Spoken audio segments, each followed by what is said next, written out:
Blog. तुम्हा सगळ्यांचं स्वागत आहे माझ्या एक नवीन व्हिडिओमध्ये.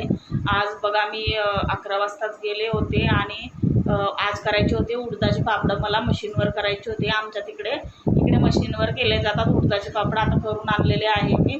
आता सुकवतीच आहे जस्ट त्याला. आणि म्हणजे तिथे पण वाळू घातले. ते उन्हामध्ये 3 अशा खाटा राहतात त्यांच्या आणि मस्त जाळी वगैरे राहते त्याच्यावर ते टाकतात मशीनमधून काढून आणि आपल्याला ते म्हणजे वाळू घालावं लागतात तिथे. आणि 60 रुपये किलोनी उडदाचे पापडं मी 2 किलोचे करून आणलेले आहे. त्याला 2 पुड्या लागतात. म्हणजे त्या पुड्या असतात 50-50 रुपयाच्या पुड्या असतात आणि 60 रुपये किलोनी 2 किलोचे करून आणलेले आहे पापडं. बघा चला तर मी आता तुम्हाला दाखवते आहे उडदाचे पापडं कसे झालेले आहे ते. बघा आता तुम्ही बघू शकता किती म्हणजे आता मी घरी आता जस्ट आलेली आहे आणि पापडं करून आता मी वाळू घालते आहे. बघा एक एक करून वाळू घालते. थोडेसे वाळू घालावं लागतात कारण की थोडे ओलसर राहतात. ते तिकडे पण वाळू घालावं लागतात थोडे. घरी आल्यावर थोडी त्याला हवा दाखवावं लागते. आणि बघा इथे मी डब्यामध्ये आता भरते आहे. आणि बघा एक एक मी तेल वगैरे पण नेलं तर थोडंसं पावशेर तेल पण घेऊन जावं लागतं तिथे. आणि ते करून देतात आपल्याला वाळू घालावं लागतात. आता मी डब्यामध्ये भरून घेते त्याला.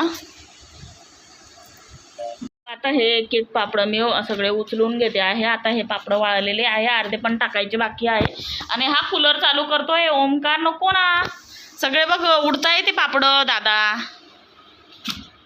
आता मी टाकून घेते हे सगळे जमा करून सनी घड्या करावं लागतात त्याच्या. आणि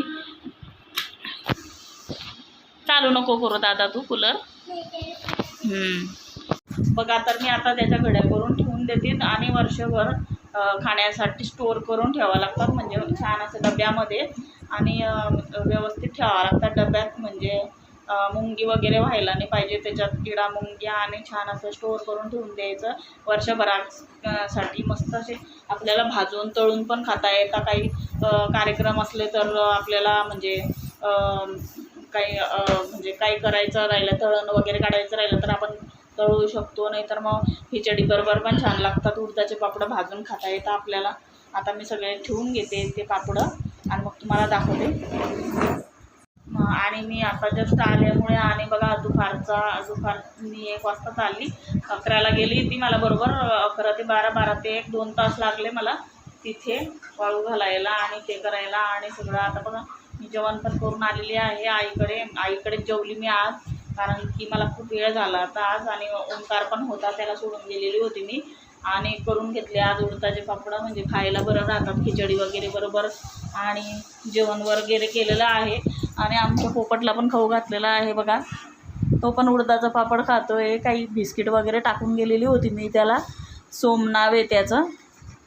ओंकारला पण जेवण केलं आता ओंकारनी. आणि तो बघा काय खेळतोय मी दाखवते तुम्हाला. खो खो खेळतोय, त्याच्यात घर करतोय. का रे काय करतो ओंकार? कुठे घुसतोय त्याच्यात घरामध्ये. आता हे सगळे मी घड्या करून ठेवून देते उडदाचे पापडं. आज खूप वेळ होऊन गेला मला.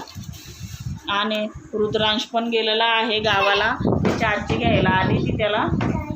तो गेला आहे आता. सुट्ट्या लागल्या त्याला शाळेला. 15-20 दिवस राहून येणार तो गावाला. ते तुटतील दादा पापड. आण दे इकडं. आणा पापड आण इकडे. पाय नको लावू त्याला. पायाने लावायचा. बघा आपण बोलतोय बघ. मिट्टू बोलतोय. मिट्टू समू दादा गामा. छोटंसं बच्चा आणलं तर मी आता. एवढा मोठा झाला तो. 1 महिन्याचा 1-1.5 महिन्याचा झाला तो आता. चला आता एक एक पापडं उचलून घेते मी. डब्यात व्यवस्थित ठेवावं लागेल ते. तसं नाही उचलायचं दादा. थांब मी उचलते. इकडे आण माझ्याकडे. घड्या करू तशा तोडायचं नाही. पापडांना तोडायचं नाही. आणि मी ठेवते. आमचा ओमकार आता पापडं उचलतो आहे. ओमकार छान झालं ना पापडं? पापडं करून झालेले आहे. आता डब्यात ठेवले बघा. बघू शकता तुम्ही. ओ आवाज काढतो मिठ्ठू. आवाज काढतोय. असं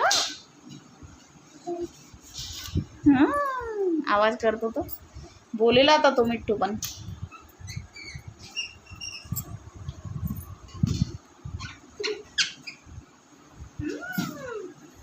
पापड केला ना, पापड पापड केला अशा मस्त. त्याला पिंजरा वगैरे आणलेला आहे मी, छोटंसं आणलं होतं बच्चं. इकडे आण, माझ्याकडे आणते मी, ठेवते. झालेले आहे आता हे शेवटचे पापड होते आणि बाकीची चैत मी पूर्ण भरून घेतलेली आहे. सुकून झालेले आहे सगळे. घरी खूप स्ट्रगल करावं लागतं आणि खूप लाटावं पण लागतं, कुटावं लागतं. खूप कुटाणा राहतो. आम्ही लहान होतो तेव्हा आमची आई, गरिबीची परिस्थिती होती तेव्हा आमची आई करायची पापडं, आम्ही लाटायचो. आहे आता मी हे डब्याचं झाकण लावून देते छान असं आणि वरती ठेवून देणार. झाले आता हे पापड माझे आणि हे सगळं पसारा मी आवरते आता. याला पण झोपवते ओंकारला या डबा आणि छान असं आज रोज म्हणजे रोज केव्हा केव्हा काढत जाईल तर वापरायला आणि खायला भाजून वगैरे आणि खूप छान लागतात ते. आणि आता बघा दुपारचे 2 वाजलेले आहे, खूप सुकून पण गेलेले आहे आणि बाहेर पण खूप प्रचंड ऊन आहे. आणि चला तर मग आपण भेटूया पुढच्या व्हिडिओमध्ये. आय होप तुम्हाला माझा व्हिडिओ आवडला असेल तर माझ्या चॅनलला नक्की सबस्क्राईब करा, लाईक करा, शेअर करा आणि सपोर्ट करा. Bye guys.